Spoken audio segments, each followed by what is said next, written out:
Hey, Shalom. All praise to Yahweh Shemi Ashai, Bahashim Kagudash. Alright, I'm gonna make this real quick. This is breaking news. Alright,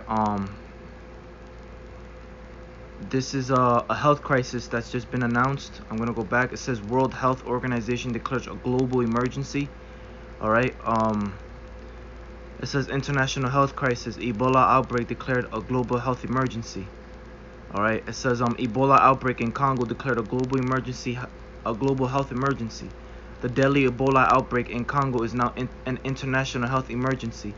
The World Health Organization announced Wednesday after a case was confirmed in a city of 2 million people, who expert commit declined on 3 previous occasions to advise the United Nations Health Agency to make the declaration for this outbreak. Even though other experts say it has long met the required conditions, more than 1,600 people have died since August in the second deadliest Ebola outbreak in history, which is unfolding in region described as war zone.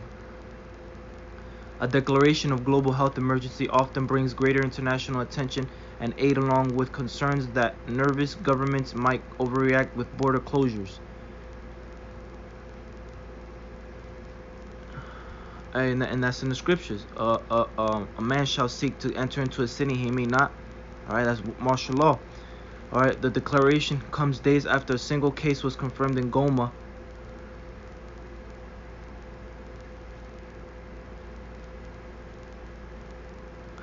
a major regional crossroad in northern eastern Congo on the Rwandan border with an international airport.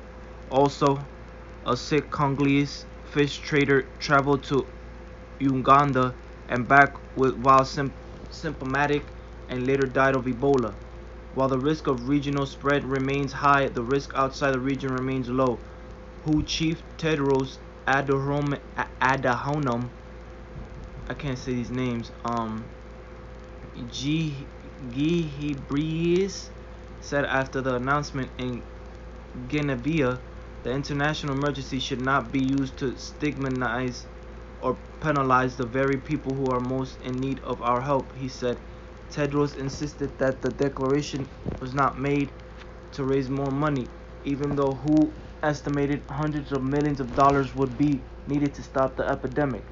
Dr. Joni Leo, president of Doctors Without Borders, said she hoped the emergency destination would prompt a radical resist of Ebola response efforts. The reality check is that a year into the epidemic,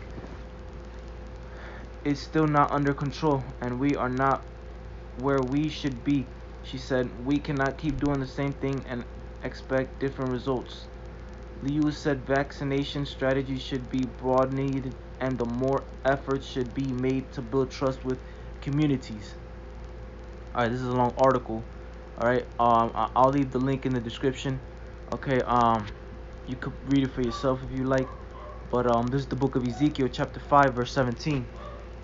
So will I send upon you famine and evil beasts, and they shall breathe thee, and pestilence and blood shall pass through thee, and I will bring the sword upon thee. I, Yahweh, have spoken it. I like to give all praise to Yahweh by Shemi Ashai, Bahashim Kakudash. Hey, the Lord is already plaguing the earth, man, with pestilence. Alright, and you got pestilence here in America. Alright, you got superbugs. Alright, you got the famine of crops out there in the Midwest. Alright, white man, you going down. Shalom.